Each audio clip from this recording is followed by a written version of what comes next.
The Messiah said, "When you come to know yourselves, then you will become known, and you will realize that it is you who are the sons of the living Father. But if you will not know yourselves, you dwell in poverty, and it is you who are that poverty." Happy Sabbath po sa lahat mga kapatid at sa aming mahal na hari at mga priest. Ang katanungan po paloob po sa ating Torah ngayon, dito po kanina sa Matthew 28, verse 17 and 18. Sabi po niya, nang siya'y kanilang makita, ay kaniyang sinamba siya, ngunit may nag-alinlangan. Pagkatapos lumapit sa kanila si Yahawashai at sinabi, ibinigay sa akin ang lahat ng otoridad sa langit at lupa. So, ang katanungan ko po, sa atin pong kapanahunan, dumating po ang mensahero na binigyan din po ng ating alahayam na magiging hari. Nagkaroon po siya ng authority na siya po ang maghawak sa kawan. So, mangyayari po ba na ang hindi po sumusunod sa alituntunin na ibinibigay ng ating mahal na hari ay nagkakaroon ng alinlangan at yun po ang dahilan na natatagpas po ang mga iba? Yun po ang katanungan ko po. Yada, Yes, Mr. Loy. Yada. Salamat po si Sis Malu ng Hong Kong. Tama po kayo. Yung sinabi niyo na, kasi kita nyo sa binasa natin sa Torah, sa binasa nyo. Maraming naniwala. Di ba? Kahit ako naniwala. Nung marinig ko po ang video, kahit kayong nasa loob na sa Covenant, yung video ng Upirian Heritage Conservatory, na hindi natin nakikita nung una ang kanyang mukha, narinig lang natin siya, pero para tayo na magnet, kaya nakapasok tayo sa Covenant. Di po ba? Pero merong nakapasok na rin sa Covenant, pero hindi pa rin naniniwala. Nag-aalinlangan pa rin. Parang katulad sa Torah na binasa natin sa Matthew 28, di ba? May nag-aalinlangan pa rin. Kaya hindi po tayo pare-parehas ng ugali o ng pangalan, di ba? Magkakaiba tayo eh. Yung paniniwala nila, yung paniniwala natin, parang ano yan eh. Sila ganun ang paniniwala nila kahit nalaman na nila, nasaksihan na nila ang katotohanan. Ayaw nila ng katotohanan. Gusto nila ay yung gusto nila. Saan ba nanggaling yung mga ganyang diwa? Ayan ang tanong. Siyempre, dun sa ninuno nila, kay Lucifer. Kasi si Lucifer galing langit eh. Ibinagsak dito sa lupa kasama yung 1/3 ng mga kampo niya. Kaya yung ugali ng mga ganong diwa ni Lucifer yun. Nalaman na nila ang katotohanan, subalit ayaw pa rin nilang tanggapin ang katotohanan na siyang magpapalaya po sa kanila. Ganun po yun. Okay po, nakuha nyo po. Si Reinforce ko lang yung ni bro. Yes po, kamahalan. Yes po, kamahalan. Salamat po. Yung binasa ni sister na ang sabi niya ni Messiah Yahawashai is ang lahat ng authority ay ibinigay na sa akin ng Ama. Totoo yun. Ada. Buong mundo, lahat ng authority ay subject sa ilalim niya. Kaya nga siya ay tinawag na King of Kings. Lahat ng mga kaharian sa mundo ay sa ilalim sa kanyang kapangyarihan. Yun ang ibig sabihin nun. So, if we have United Nations today, time will come na si King Yahawashai ang uupo na presidente ng United Nations. Siya ang kukontrol niyan. Bilang hari ng mga hari. So, ibig sabihin, tayo bilang isang kaharian ay sumasailalim, nagpapailalim sa kapangyarihan ni King Yahawashai as the King of Kings. So ngayon, yung mga nagduda dyan, ang akala nila is inaagawan ko si King Yahawashai. Ako na daw ang nag-glorify. No. Hindi ko kailanman sinabi na ako ang Messiah at ni hindi ko pakiramdam ang ganun. At ni hindi ko, wala sa kalooban ko, na ako ay tawaging King of Kings dahil nag-iisa lang yan. Si King Yahweh siya yan. Isang kalapastanganan, blasphemy. Yung sa loobin mo ay ikaw ay King of Kings. No. Pero tandaan natin na may sinasabi siya na the throne of David will never be empty. I-revive niya. Dahil pag hindi na-revive yun, wala siyang babalikan. So, ibig sabihin, by the time na bumalik si King Yahawashi, meron siyang dadatnan na king sa throne of David. Kasi ang inaakala natin, si King Yahawashi ang uupo sa throne of David. Hindi po. Mas mataas na trono ang uupuan niya. Sa ilalim niya ay ang king of the throne of David. Because we are a separate kingdom. Just like the other kingdoms. Kaya basahin nyo sa Psalms. Ang nasasulat diyan, and I will give you a share among the nations. So ibig sabihin, merong same footage, king sa ibang bansa, together with these other kings of the kingdoms, will be the king of the kingdom of David. And over on top of all these kings is the King of Kings. Yun si King Yahawashi. Kaya sinabi niya na all authority under heaven was given to me. King of Kings po siya. Walang pwedeng maghangad nun. At walang sino mang dapat mag-ambisyon nun. Dahil ang sino mang aambisyon ng ganong pwesto ay walang iba kundi si Satanas. Sino mang tao na mag-ambisyon nun, kung merong mang gagawa nun, siya si Satanas. Or the spirit of Satan is nasa kanya. Siya ang instrumento, physical instrument ni Satanas. And I never did that. Kasi, kung ako ang tatanungin nyo, what will happen to the kingship? Upuan ko man yan. Here comes King Yahawashi. Aba, huhubarin ko yung korona ko at setro ko. Iyo yan, hindi yan akin. Complete surrender yan.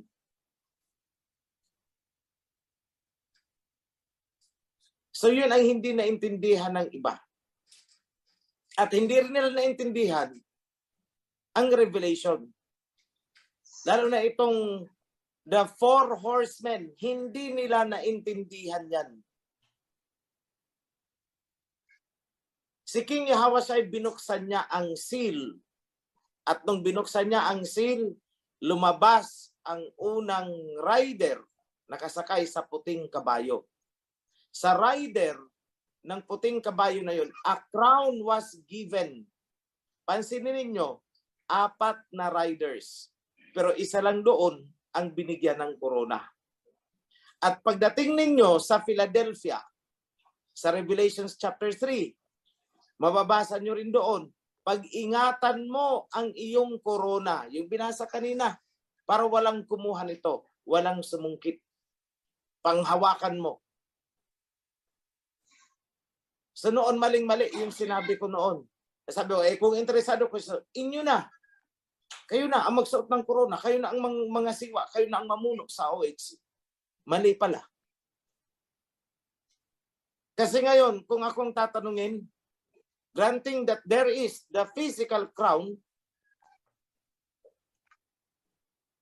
tatanungin ako, may susugod sa akin, gustong sungkitin ang corona, ang sagot ko, ngek-ngek mo.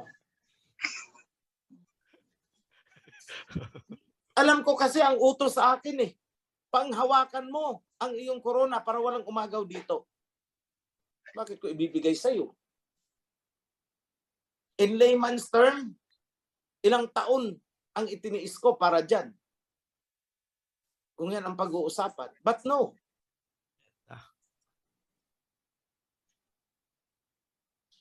Dahil hindi ko hahayaan na iba ang magre-renda at saan dadalhin ang kawan. Hindi ko hahayaan yun. And I will say, over my dead body. Yata. Pinaghandaan ko na yan. Hindi ko ipapagamit ang kawan sa ano-anumang purpose na may mga ambisyon dyan.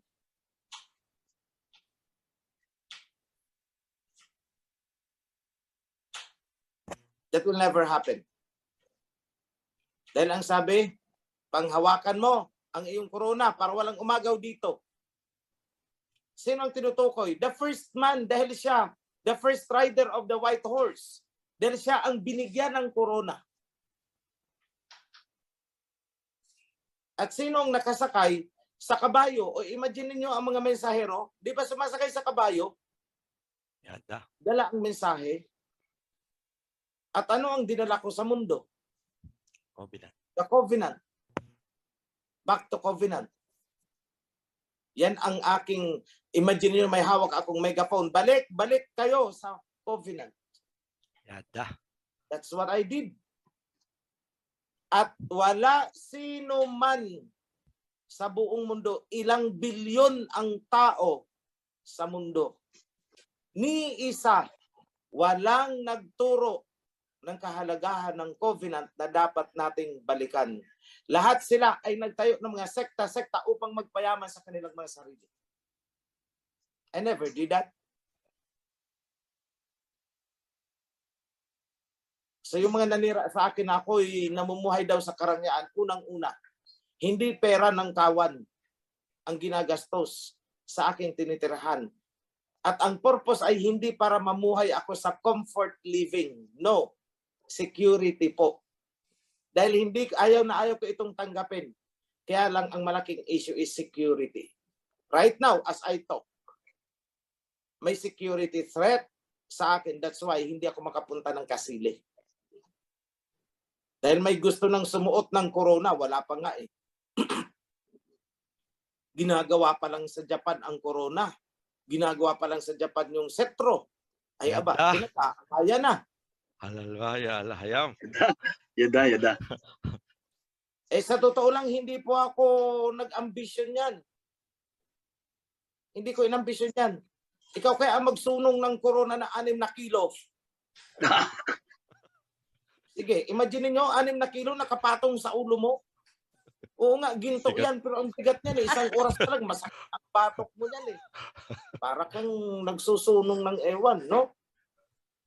Brother Oasis, tulungan na lang kita. But it has to be done that way. Bakit? Hindi tayo re-respetuhin ng ibang kaharian kung mukhang pulubi ang inyong hari. And along with that crown, dumarating na din sa paanan natin ngayon ang economic resources. Yada. Kaya nagkakagulo itong mga interesado. Nagkakagulo sila eh. Dahil nakikita nila ang padating na economic resources. Eh hindi naman ako naghanap ng international banker. Siya ang kusang lumapit sa akin nung nalaman, ay ito pala ang may hawak ng covenant. Lumapit. Okay, wag na kayong magulat. Kung during the coronation, pumunta ang African Union. Yada. Halalwaya, alahayam. Why? Kasi nasusulat dyan eh. The scepter shall not depart from Judah. Eh sino ba ang Judah? That's the African Union. So the kingdom, the scepter is hawak nila. Pero basahin nyo ang karugtong.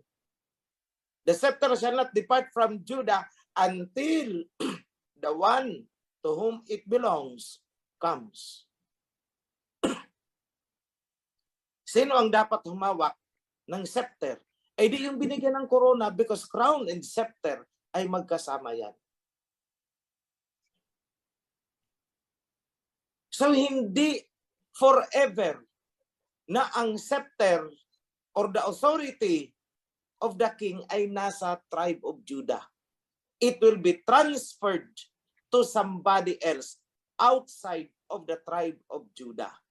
At kung gusto ninyong maintindihan yan, balikan nyo ang panahon na binasbasan at inadapt ni Jacob ang 2 anak ni Joseph, Ephraim and Manasseh, na andon ang sagot niya. kung Yan. sino ang magiging king. Analaya. And where are they? Nasaan ang tribe of Manasseh? Nandito po sa ating bansa. Bakit? Tingnan nyo. Pambansang sayaw natin, tinikling. I-link mo doon sa mga tribe of Manasseh na na-preserve nila ang kanilang kultura. That is between the border of China and India. Nandun sila. Na-preserve nila. Doon sila nagtago noon eh. Anong sayaw nila? Tinikling. Tingnan nyo ang suot nila. Parang suot ng mga Ifugao, mga hinabi. Tingnan nyo ang suot ng mga tribo natin. Mga hinabi. Until now. Tingnan nyo ang itsura nila.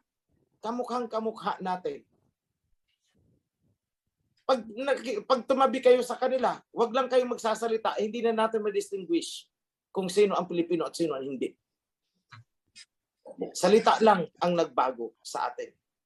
But otherwise, height, kulay, ilong, kulay ng buhok, lahat, maliban sa salita, tribe of Manasseh.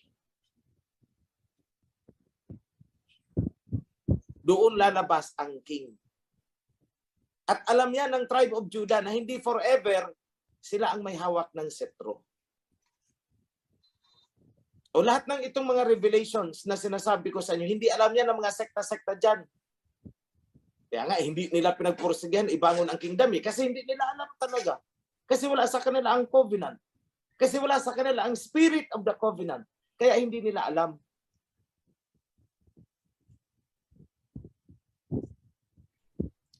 Yung nakakaalam ay yung may hawak ng key of David. Isa lang yun. Iisa lang ang may hawak ng key of David. Pinagpasapasahan yan eh. The key of David is not a literal key. It is the wisdom.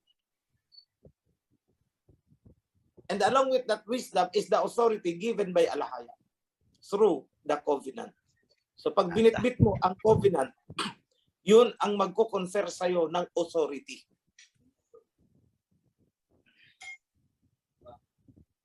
And since ako ang muling nagbuhay sa covenant, wala ni isa sa buong mundo. In fact, sinisipa nila ang covenant eh. Ako lang ang nakipaglaban yan from the start. And I am very happy to see every one of you na ngayon ay ipinagtatanggol na ang covenant. The covenant that establishes the kingdom ni King Yahawashi. Happy Sabbath. Ito yung ang katanungan niya. Magandang umaga po sa lahat, sa ating mga moderators at lalo na kay Pres Nonoy, lalo na sa ating King Operio. Ang tanong ko po, ano pong gagawin sa burn as? Ano po bang dapat gawin dito? Pwede ba itong gawing panggamot sa karamdaman sakit sa balat? Bigyan lang natin ng nandiyan naman si King OHC. Bro Nestor, yung burn, ano yung burn? Yung ano po yung burn? Burn as po, Pres. Ano Ibig po sabihin yun? yung abo, pwede bang pangagamot ng balat, mga sakit sa balat? Alam nyo po, ito po ang sagot dyan. Ganito po yan. Yung abo, yung galing sa uling, tama po ba? Pag nilagay nyo sa mukha nyo yan, yung puti nyong mukha magiging itim, pero hindi gagamutin. Yung mukha nyo, mangingitim yung mukha nyo pag nilagay nyo yung itim na, yung itim na yon. Di ba? Ngayon po, ang kaalaman ko po dyan sa sinasabi nyong abo, eto, kayo at ako ay galing sa abo. Iningahan lang ng Alahyam, nagkaroon ng kaluluwang may buhay. Pero hindi po gamot yung abo. Ewan ko po sa King OHC kung gamot nga ba yan. Kasi wala sa Torah na yung abo ay naging gamot. Ang alam ko po yung langis pwede pa. Kapag ginawakan ka sa ulo ng may langis na kamay, pwedeng maghimala na ikaw ay gumaling sa may sakit. Di ba? Pero yung abo, wala po kong kaalaman sa abo eh. Ang alam ko, Sige. yung abo. Doon tayo nang galing. Okay po? Bro, please. Sige, Yes po. tingnan natin. Ayan po, yan po si Kamahalan. Sige po. Salamat po. Yung mga abo, kung ang tinutukoy ni brother is yung mga abo mula sa mga sinunog na handog, Opo. talaran. Meron po tayong disposal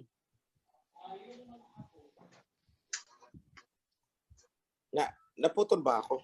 Hindi po. Narinig ko pa ako? Yes po, nadidinig po. Okay. Meron po tayong disposal site niyan. Hiwalay yan.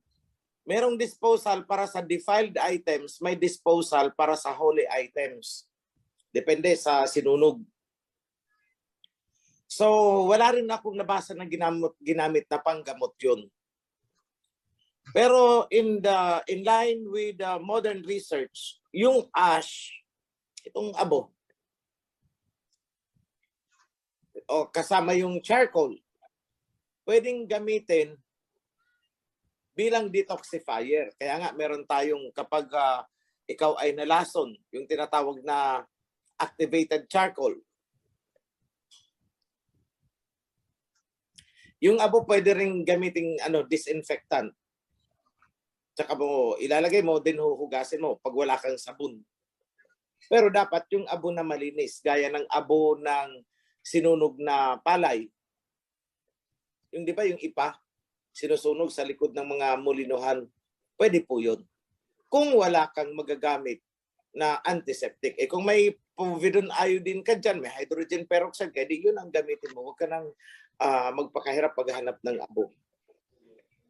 So sa mga rural areas natin, pwede nating ituro yan. Kung wala silang mga ganung bagay at yun, may aksidente, yun ang nakita nila, pwede lang gamitin yun.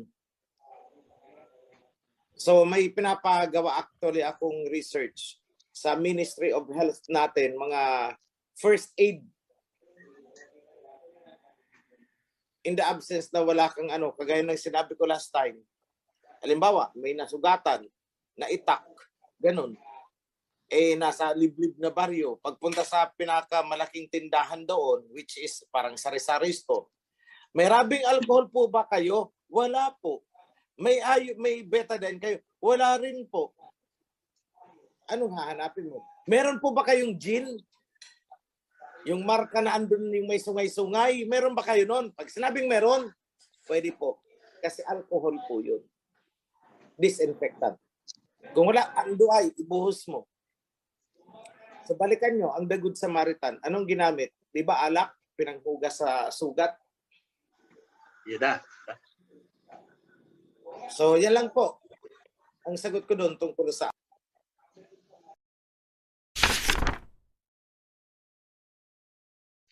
Happy Sabbath po, King OHC. Tanong ko lang po, nabanggit sa Mateo about a resurrection of Messiah. Ito po ba ay tampered? Tama po yun. Totoo yun. Resurrection of the Messiah, yes. Happy Sabbath po sa lahat ng mga Operian. Ang tanong ko lang po kay King Operio, nung sa panahon po, nung tinatayo po muli yung templo, sinubukang itayo, di ba po ang mga Israelita ay may mga sukbit na sandata para protektahan ng kanilang sarili habang tinatayo yung templo. Sa panahon po natin po kaya ngayon, nung i-revive natin tong temple ni David, ano pong stand ng government sa atin pong ginagawa? Baka po, darating po ba yung habang tinatayo po natin yung temple ngayon, yung kingdom ay dito po ba magaganap yung pag-uusig sa ating mga kapatid? Yun lang po at maraming salamat po. Okay, kung yung stand ng national government, wala silang karapatan para yan ay pigilan because it is provided for sa ating constitution. So meron tayong protection. Ang mga umuusig sa atin ay hindi ang government kundi ang mga sekta-sekta. At wala din silang karapatan para tayo ay harangan. Yes, there can be discrimination. Pero ano ang panangga natin dyan? Covenant. Oh. Hindi natin kailangan magsukbit ng anumang armas. Bakit? Kung protection ang gusto natin, napaka physically tayo ay lusubin, ganun. tayo ay gawa ng karahasan, ay di kumuha tayo ng security agency. Tawag tayo ng police because that is also guaranteed by the Constitution. During the time, sa pag-revive nila ng temple, kailangan nilang ipagtanggol ang kanilang sarili dahil wala pang nagtatanggol para sa kanila. Sila mismo, through the direction, gabay ng alahayam. So yan po ang kaibahan. So we have a better chance to revive the kingdom today because under the IPRA law, pwede kang mag-declare an autonomous government based on your culture as ancestral people. Yan po ang ini-invoke natin ngayon. So ang bakbakan is on principles as to the application of the law. But even in the United Nations, hindi tayo pwedeng harangan. Bakit? Nasa charter kasi yan ng United Nations, giving us the chance to revive our heritage. And that is the kingdom, the heavenly kingdom.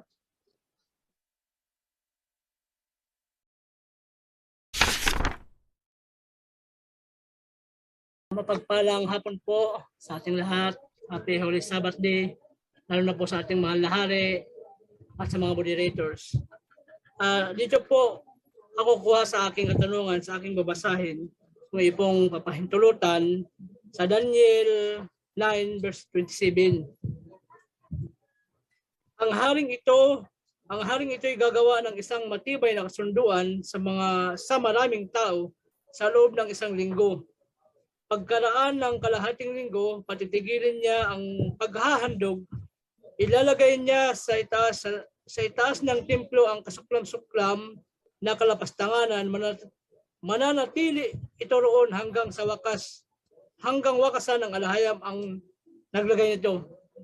Ang aking pong katanungan, pag ang ating bang templo ay itatag na, itayo na, yung po ba yung hudyat na ititigil na yung pagpasok ng mga tupa sa kawan? Yun lang po ang aking katanungan. Yes Okay. po. Unahin ko yung ipapatigil. Binasa mo na yung ipapatigil ang paghahandog. Ito ang tanong ko. Sino ang may sabi na ipapatigil? Kasi may nasusulat dyan sa Biblia na ang pagpapatigil na tinutukoy na mag-ititigil ang mga paghahandog ay hindi po si King Yahweh o kaya si Aba ang nagpatigil, kundi ang mga Romans. At kasamahan doon si Pablo. Tingnan yung propaganda ni Pablo, wala na daw ang paghahandog. Kasi daw ang lahat ng handog ay ang Misaya na. Ginawa nilang handog ang Misaya. Kinatay ang anak, inihandog sa ama. Ganun ang ginawa nila eh. So hindi po totoo yun. Because ano ang sabi sa Malakay? In the last days, offerings and incense will be burned for me by righteous people. So ibig sabihin, hindi sinabing itigil, kundi i-revive. And that is what is happening. Yan ang nangyari sa atin ngayon. There is revival. Ngayon, kailan ipapatigil yung pagtanggap natin ng tao papasok sa covenant? Hindi ko po masasagot yan. Ang alahayam lang ang nakakaalam. Malalaman lang natin yan, depende sa sitwasyon na mangyayari kung pinatitigil na nga tayo. Yan lang po ang sagot ko. Physically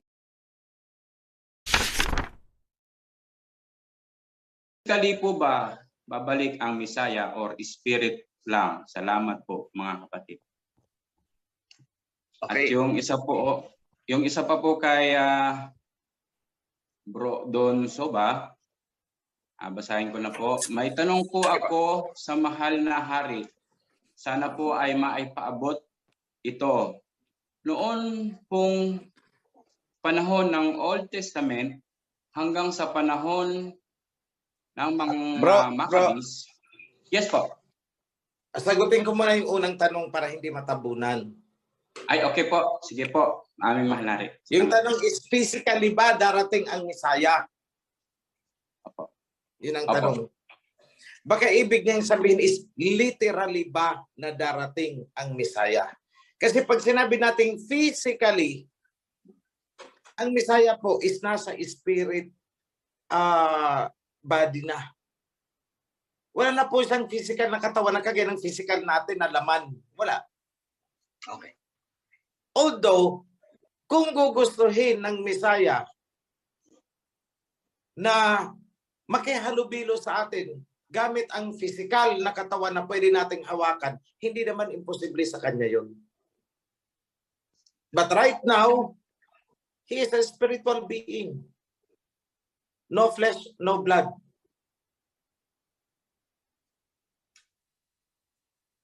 At yun din ang magiging transformation natin. Because this body is corruptible. Talagang magdidecay ito. Wala tayong magagawa dito. Kaya ano ang sabi niya? Your body will be changed into a different substance. At anong sabi niya doon sa pagiging born again?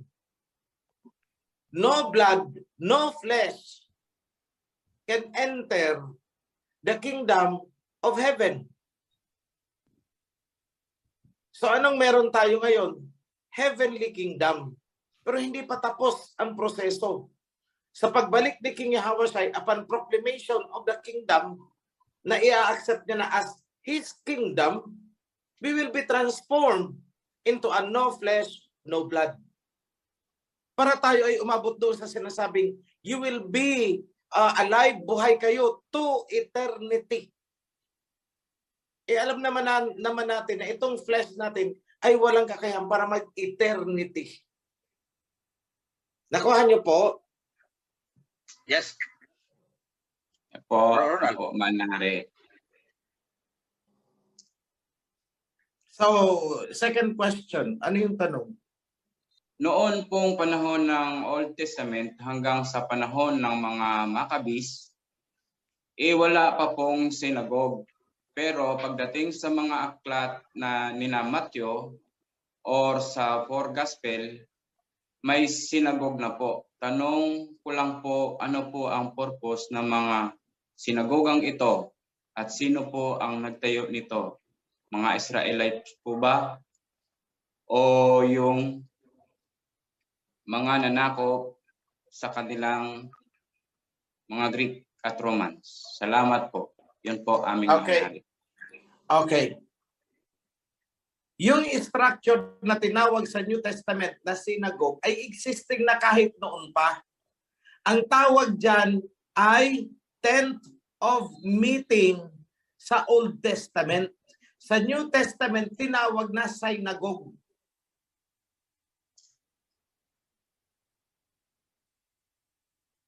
Nakuha niyo po? Yada po, yada.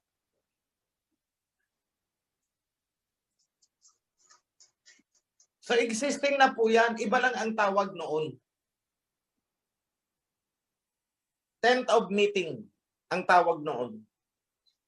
Sa New Testament, nung i-concrete na nila yan, naging concrete na, concrete materials, hindi na yung parang tolda-tolda, ang tawag na ay synagogue. Doon nagtitipon-tipon. Kahit baga si Messiah Hawashai ay pumasok sa synagogue. Kaya lang, ang synagogue ay ginamit din ng mga synagogue of Satan na tinatawag. Sila na ang umukupa doon. Yan ang pangyayari sa history. Yung synagogue na dapat sana ay mga Hebrew Israelites, ang gumamit na ay mga Japhetites. Kaya tinawag na synagogue of Satan.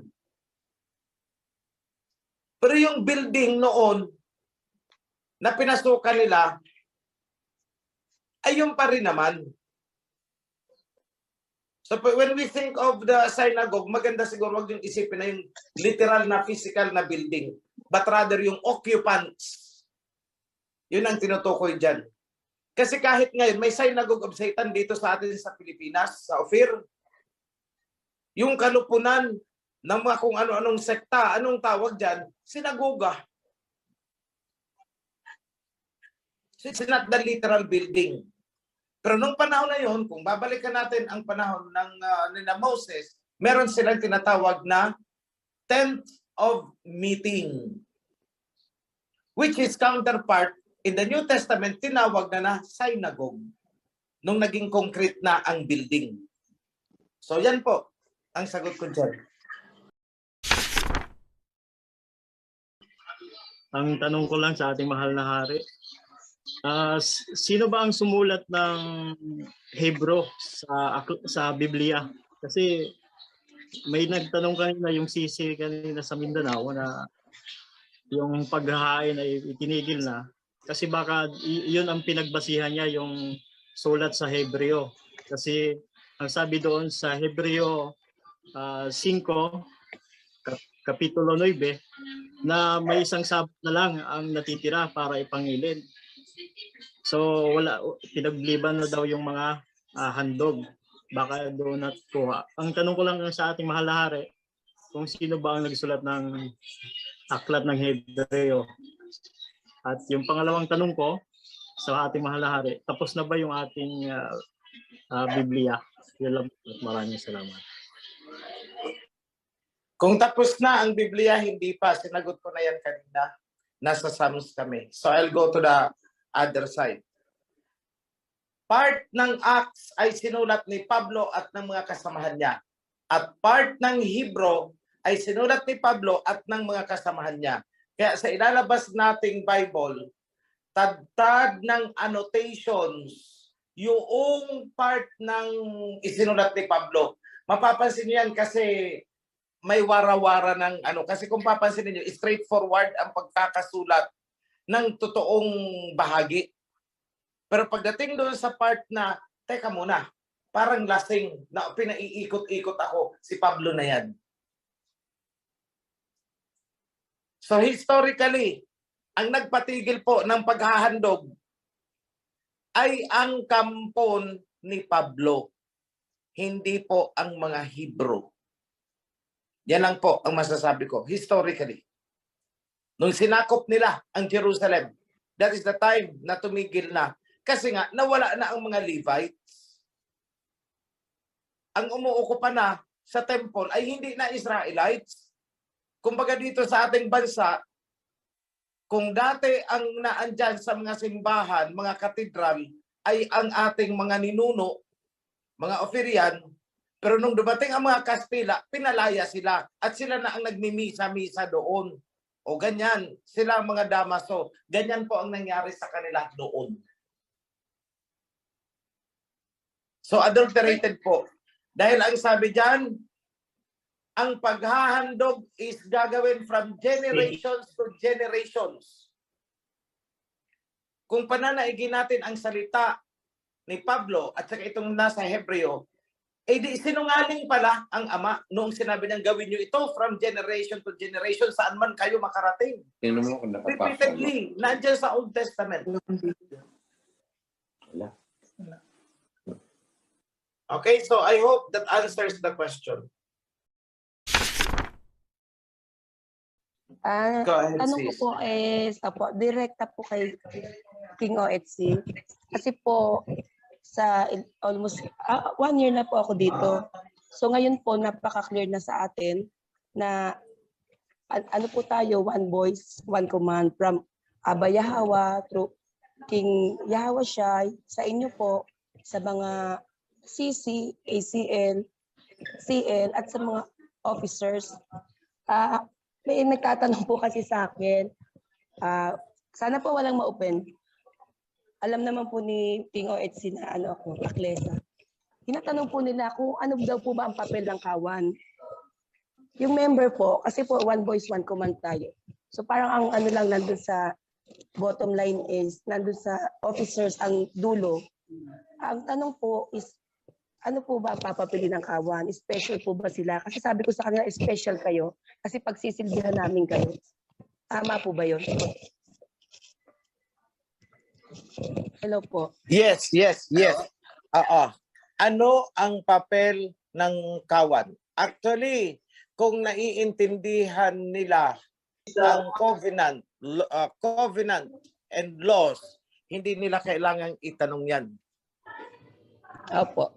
Kaya lang po Kasi talagang nasusulat dyan, blessed are they who obey my commandments, for they shall enter into the gate of the kingdom of heaven. Blessed are they who do my commandments. Nasa Revelations yan. So ano ang role? Obey and keep the commandments, the covenant. Yan ang role.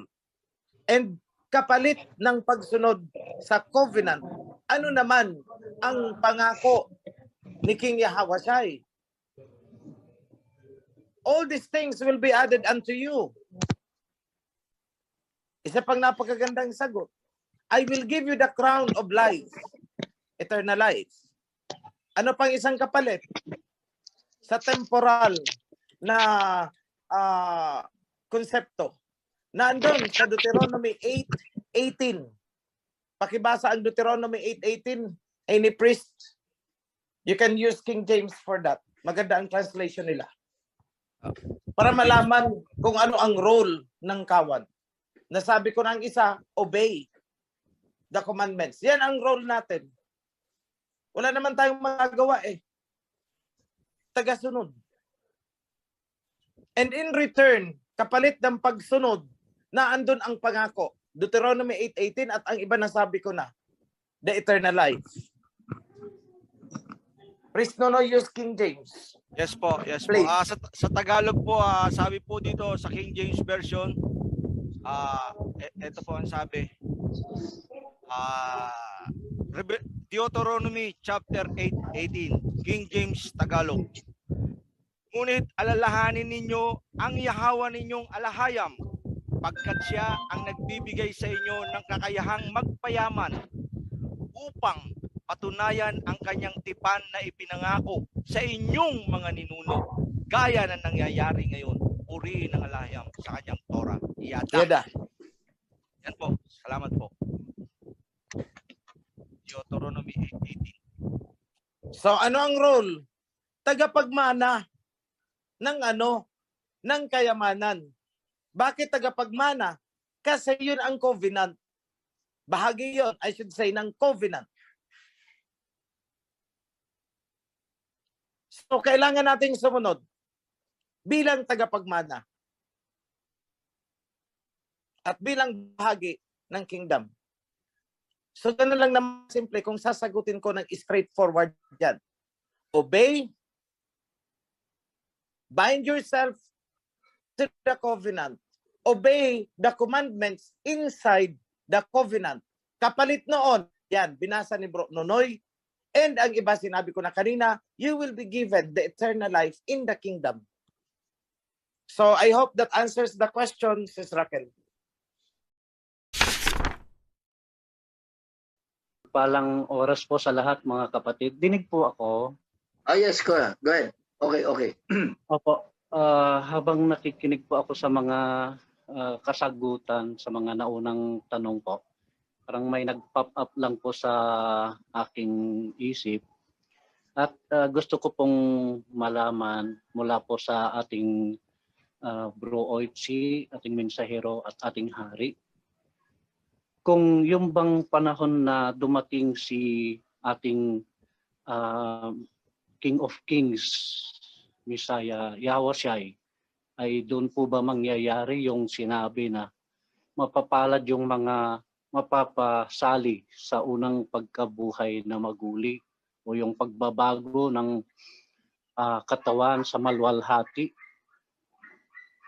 At yung mga hindi nakaanib pa sa covenant sa panahong yon ay maaring kumilala pa sila pero hindi pa sila o parang hindi pa sila o hindi na sila mapapasali sa ganong kalagayan hanggang dumating yung huli na yung paghuhukom po. Nais ko lang pong maliwanagan po kung ganon po kaya. Yun lang po. Bro, sorry, nag-drop ang linya ko kanina. Pakiulit nga po yung tanong.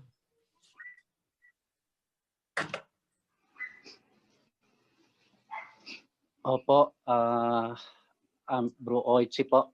Ang tanong ko po ay ganito po, kasi nag-pop up lang po sa aking isip kanina habang nakikinig sa mga kasagutan na maaring kung pagdating ba ng ating Messiah, King of Kings, Yahawashi, ay yun po mangyayari, yung pagbabago ng mga yung pagkabuhay ng maguli or yung pagbabago ng mga katawan sa maluwalhati para sa mga nasa loob na ng covenant. At yaong mga nasa labas pa po ay hindi na muna sila magiging sa ganong kalagayan, bagkos ay kahit maniwala sila ay later na sila sa parang huling panahon o yung paghuhukom na po ba sila yung panahon nila. Yun po Yes. ang Tama po. Sa pagbalik ni King Yahawashi, ang magbabagong anyo lang ay ang mga pinili. Because itong 144,000 na unang bubuhayin, kung sila ay patay na, at kung sila man ay buhay, ay matatransform into an incorruptible substance. Kaya ganun ang gagawin because we will become priests and judges. Para kanino? Sino ang i-judge? Eh di itong mga mortal flesh pa. So they will actually have a chance. Pero hindi na sila mapapabilang doon sa chosen few na 144,000 na magiging rulers, priests, and judges. At sila, pag namatay sila, maghihintay sila na matapos ang 1,000 years at doon sila haharap para sa paghuhukom. So, ibig sabihin, sa pagbalik ni Messiah King Yahawashi, may lilipas pa muna na 1,000 years kasi si King Yahawashi ay mag-reign sa loob ng 1,000 years. At pagkatapos ng 1,000 years, magkakaroon ng paghuhukom, the final judgment. At pagkatapos ng final judgment, yun ang sinasabi sa Matthew na ang sabi is, walang magbabago sa mga kautusan ni isang guhit. Maglaho man ang langit at lupa, walang mababago hanggat hindi natutupad ang mga nakasulat. Ano yung mga nakasulat? Ang huling nakasulat tungkol sa kautusan ay ang final judgment. So the law, the covenant laws are binding since the time na ibinigay ito kay Moses hanggang sa final judgment. Kaya nakakaawa itong mga tao na sumisipa sa covenant at saka sa mga laws na nakapaloob sa covenant. Kawawa talaga sila. Ang linaw-linaw na nga sa Book of Revelation. Blessed are they who obey the commandments. Ayan, commandments. For they shall enter into the gates of the kingdom. Bakit nila? Bakit kayo maniniwala dyan sa bulaang Pablo na wala ng kautusan?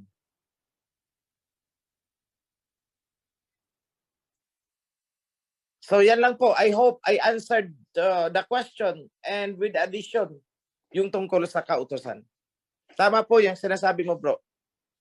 Darating si King Yahawashi, yung 144,000, kung buhay ang 100,000 kunwari, it will be transformed into an incorruptible substance. Sabi na incorruptible flesh. Flesh pa rin, pero incorruptible. Then, yung mga patay ay bubuhayin. Kung bahagi ng 144,000. Ang purpose is to render judgment and become priests para sa 1,000 years na paghahari ni King Yahawashi. Pagkatapos ng 1,000 years, magkakaroon ng great final judgment. Yan po. Magandang hapon po, De. May tanong po ako sa ating Haring OHC. Ang Bibliang ni-revise po ba natin ito ba ho ay Tagalog o English? Kaya ko tinatanong to dahil sa aking mga anak, hindi sila makapagbasa ng Tagalog kung di English at saka sa mga apo ko po. Marami pong salamat, Brad, sa aming coordinator at sa aming Haring OHC. Yeda, English po ang piniprepare namin. Then later on, we will come up with Tagalog version.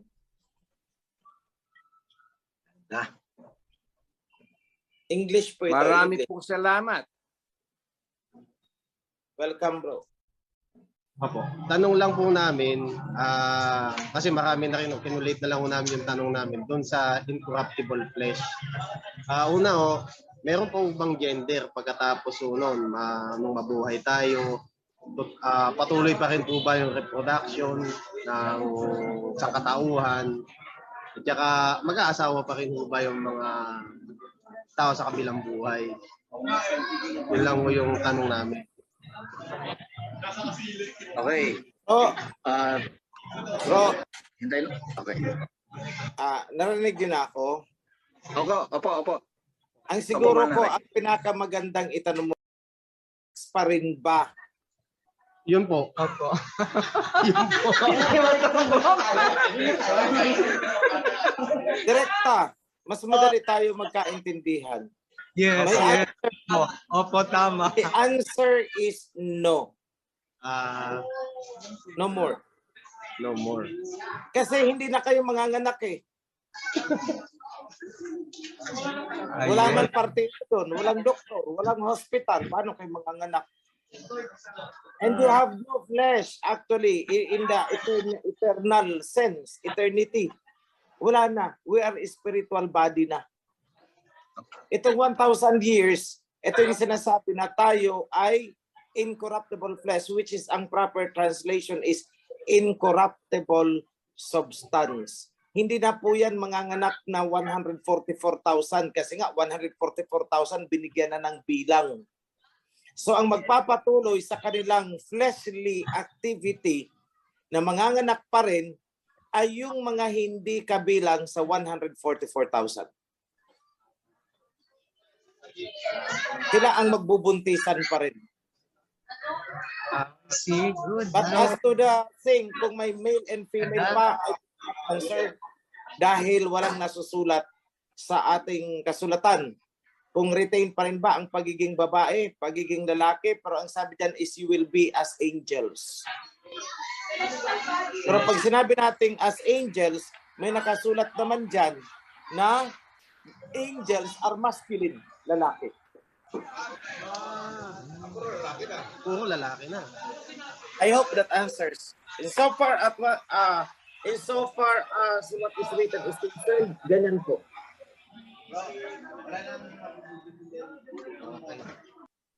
Paano po yung mga hindi po mapipili as 144,000? Bale na mananatilig buhay sa pagdating ng Misaya o doon sa New Era. Yung po bang mga maiiwang buhay, mga kagaya pa rin ba siya ng mga tao kagaya natin ngayon? Yes, pa rin. Kagaya ngayon. Walang magbabago sa kanila. Clear. Okay, clear. Tapos yung pong mga gaya natin, halimbawa ako, mamatay ako. Sa next 1,000 years na po ako mabubuhay. Hindi. Kasi bahagi ka ng 144,000 na magiging priests and judges to reign for 1,000 years with the Messiah. Yan ang nasa Book of Revelation. Ang katanungan niya ito, regarding po sa Isaiah 54:5, babasahin ko yung verse, but he was wounded for our transgression, he was bruised for our iniquities, the chastisement For our peace was upon him, and by his stripes we are healed. Corrupted po ba na verse ito? Dahil nga nagagalit ang Ama dahil pagpatay sa Mesaya. Okay. Regarding dyan sa verse na yan, yes, totoo naman. Yes, totoo naman yan. Meron lang tayong aayusin dyan. Kasi yan ang interpretation nila na namatay ang Mesaya para sa ating mga kasalanan. But no, namatay ang Mesaya because of the greed ng mga sumakop sa Jerusalem. That's the other way around. Titingnan namin ang buong context niyan kasi wala pa kami sa Book of Isaiah. Nasa Psalms pa lang kami. But in advance, I would say na kung talagang ang purpose ng Ama ay ibigay ang kanyang anak para gutay-gutayin, para maipagpatawad ang kasalanan natin, ay maling-mali po yun. Hindi po totoo yun. Dahil ang nasasabi dyan, ibinigay niya, pinapunta niya ang kanyang anak upang pagharian ang inheritance na ibinigay niya sa kanyang anak.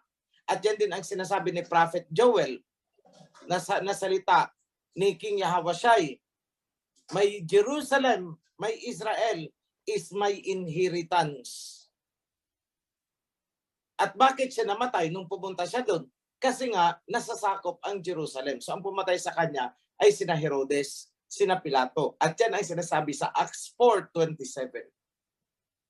So kung hindi natin i-correct ang context ng buong Bible, mapapaniwala tayo sa doktrina na ang purpose ng kamatayan ng Mesaya ay para sa kapatawaran ng ating kasalanan. Ito ang tanong, wala bang kapangyarihan si King Yahawashi na magpatawad ng ating mga kasalanan kung hindi siya magpapakamatay? Kailangan niya pa talagang magpakamatay para lang maipagpatawad ang ating mga kasalanan? No. Kasi buhay pa nga lang siya, anong sabi niya doon sa mga ginagamot niya? Your sins has been forgiven. Kung kailangan pala ang kamatayan niya, bakit kasi sinabi na your sins are already forgiven? Buhay pa siya. Sana sinabi ni Mesaya Yahawashi na pag namatay ako, your sins will be forgiven. Hindi, outright. Your sins are already forgiven. So ibig sabihin, yung kamatayan na idinidikit natin sa kapatawaran ng kasalanan natin is kalokohan. Kasi may kapangyarihan si Mesaya Yahawashi na ipagpatawad ang ating mga kasalanan. Hindi na kailangang magbigti sa cross. Di po ba? So hindi totoo. We have to correct the whole context of the Bible based on the words of the Messiah himself. Your sins are already forgiven. Sana sinabi ng Messiah, pag namatay na ako sa cross, that is the time your sins are forgiven. Kailangan ko munang mamatay, ha, anak. Kailangan ko munang mamatay para maipagpatawad ko ang iyong kasalanan. Walang sinabing ganun ang Messiah eh. Outright, ang sabi ng Messiah is, your sins are already forgiven. Kaya nga, nagpupuyo sa galit ang mga Pariseo. Blasphemy daw, blasphemy. Di po ba? Balikan nyo ang salita ng Messiah. Doon nyo makikita ang katotohanan. Na hindi niya kailangang mamatay para maipagpatawad lamang ang kasalanan ng mundo. That is doktrina di pataranta.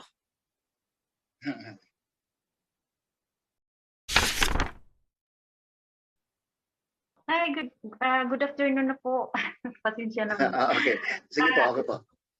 Yeah, excited lang po ako at nandiyan ngayon si Bro HC at gusto ko lang magtanong ng content. May ano lang po kasi ako dahil para sa akin po yung di po ba mayroon na tayong gawin ng ating mga bilang isang heritage po yung yung pagsusunog po natin ng yung paggawa ng mga pinagagawa sa atin ng ating Aba from generation to generation.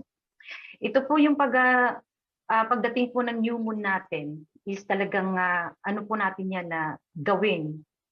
Parang ipinag-utos po sa atin yan na gawin na magsunog tayo it does kasi kami dito sa Hong Kong, we have no place para magkita-kita kami sa isang lugar na bahay-sambahan. Kumbaga, nandun lang kami sa isang mga liblib lang na lugar na pwedeng na andun may puno na pwede kami makapagsunog ng ano lang po kasi yung pwede namin sunugin po bilang isang ano lang po yung mga herbs lang po na itinanong po dati sa priest kung ano po yung pwede namin i-offer. Magsunog lang po kami ng mga insinso. Yung po ba ay sapat na gagawin namin na magsunog po kami ng insinso pagdating po ng new moon para bilang isang pasasalamat sa pagdating ng yung araw mismo ng new moon na yan. Yun lang pong tanong ko. Thank you, Sis Grace. Long time no hear, long time no see. Yeah. Ganito, sis. Hindi naman naghahanap ang ama ng bagay na alam niyang hindi natin kayang ibigay. So, burning of incense for the new moon commemoration natin is enough dahil sa situation ninyo dyan. Wala naman kayo makukuhaan ng tupa dyan. You have no place. You are a foreigner in that land. Technically, biblically, you are a foreigner in that land. So, maintindihan ng aba yun. Don't worry. Now, be one in spirit doon sa mga nakakapag sagawa ng pagsusunog during the new moon. So, yun ang importante doon.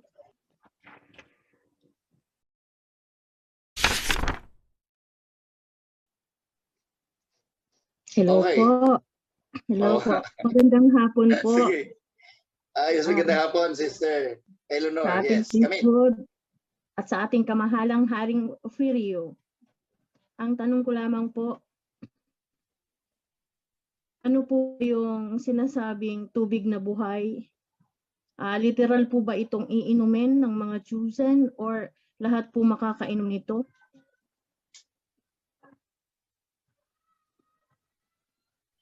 Hello, sis. Maray na aldaw sa Indugabos. Maray na aldaw, ma'am po, sa mong kamahalang Haring Ofirio. Ganito, mahabang topic actually at kasi isa yan sa kinorek namin sa sa version natin. Na ang sinasabi kasi ni King Yahawashai, ni Messiah Yahawashai is kung natatandaan niyo yung doon sa kausap niya yung Samaritan woman sa may balon, na ang sabi ng Samaritan woman, siya daw ay Samaritana. Pero ang kanyang forefathers daw ay si Jacob. So kung si Jacob ang kanyang ang forefather, din hindi siya Samaritan. Nagkataon lang na doon siya nakatira sa Samaritan, sa Samaria. So parang Samaritan siya by citizenship, but by blood, hindi siya Samaritan but rather Israelite. So ang sabi ni Messiah Yahawashai sa kanya, had you only known who you are and who I am, you could have asked from me a drink of the living water and thirst no more. So kung tatagalugin ko, ang sabi ni Messiah Yahawashai, kung kilala mo lang sana ang sarili mo at kilala mo ako, sana ay nakahingi ka sa akin ng tubig ng buhay at hindi ka na mauuhaw ulit. Kasi kaya sinabi ni Messiah Yahawashai yun kasi alam ng Messiah na itong babaeng ito ay Israelite. Pero akala niya siya ay Samaritan. Kaya sabi niya, kung kilala mo lang ang sarili mo. Tapos sinabi niya nga doon sa Samaritan na salvation comes from the Jews. Diba? Sinabi pa yon ng Messiah. Had you only known who you are.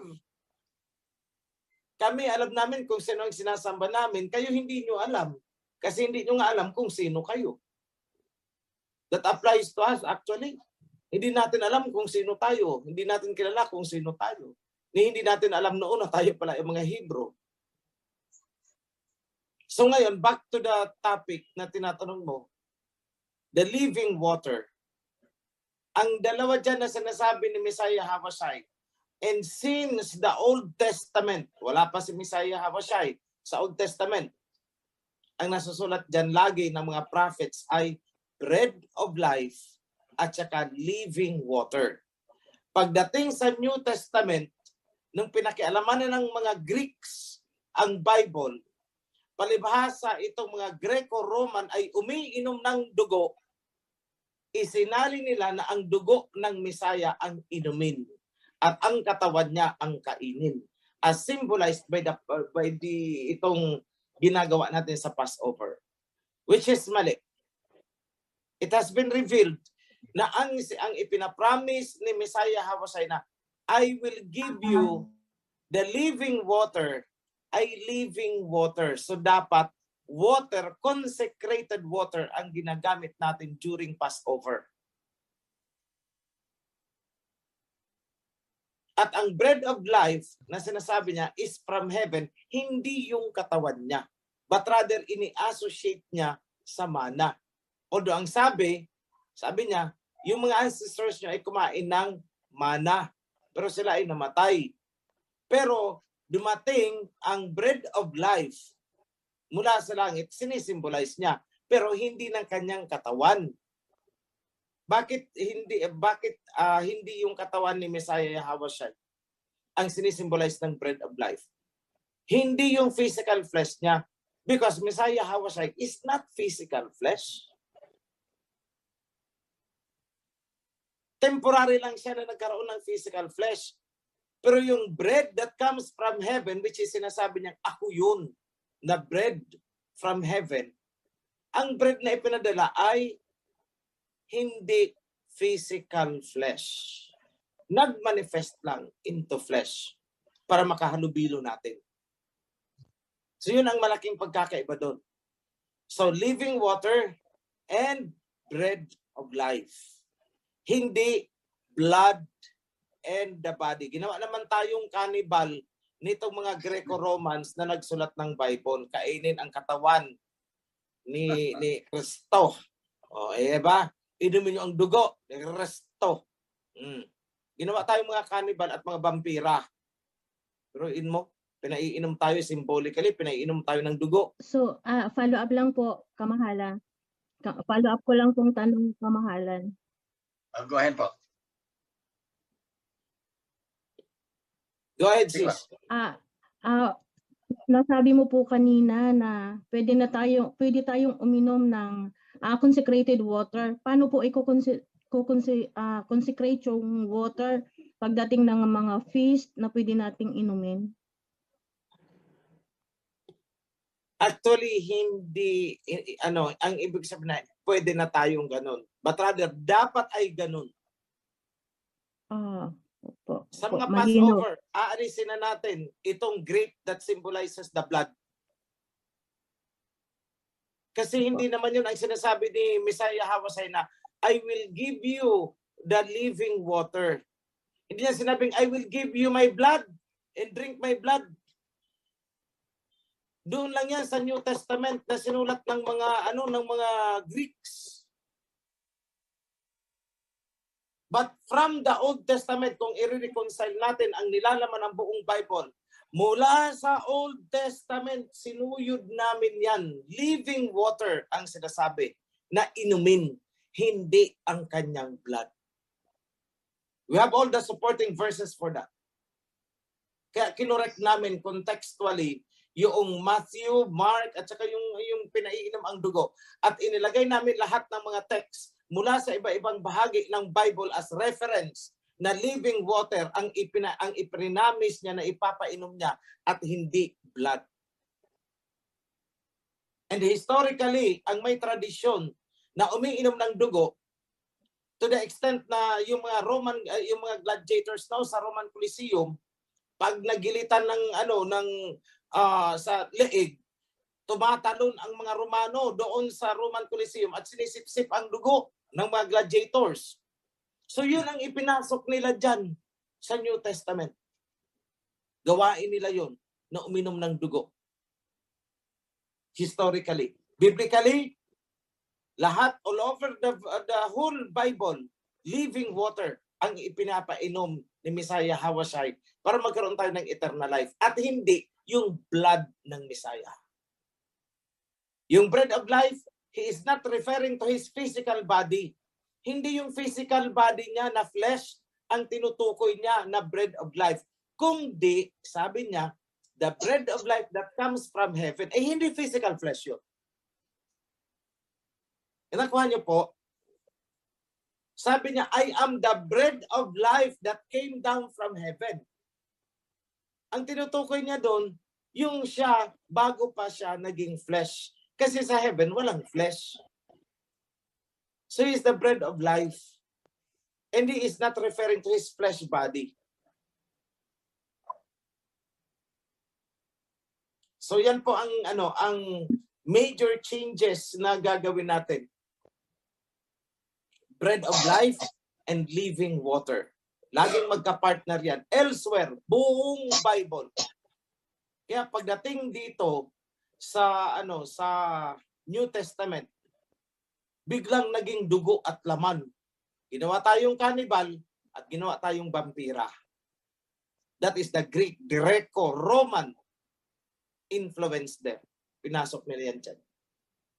And it is in conflict with the whole Bible na sinasabi ay living water ang ipaiinom para magkaroon tayo ng eternal life. At hindi ang blood. So medyo napaakil lang ang pagbibigay ko sa inyo, but I reserve this topic actually come this Passover. Yada. Okay. Maraming salamat, Sister Leonor. Okay na po? Okay po. Malinaw na malinaw po. Maraming salamat po, kamahalan naming Haring Opirio. Mahal Hari, King Oichi, please, for your parting words. Not so much of a parting word, but rather a blessing. Yes, blessing. Yes. Thank you very much for that correction. Yes, blessing words. Be blessed sa inyong lahat. From the priest down to the chapter leaders, board of elders, lahat-lahat down to the kawan, to the grassroots. Be blessed in the name of King Yahawashi and Abba Yahawa. Hallelujah. Hallelujah. Yada.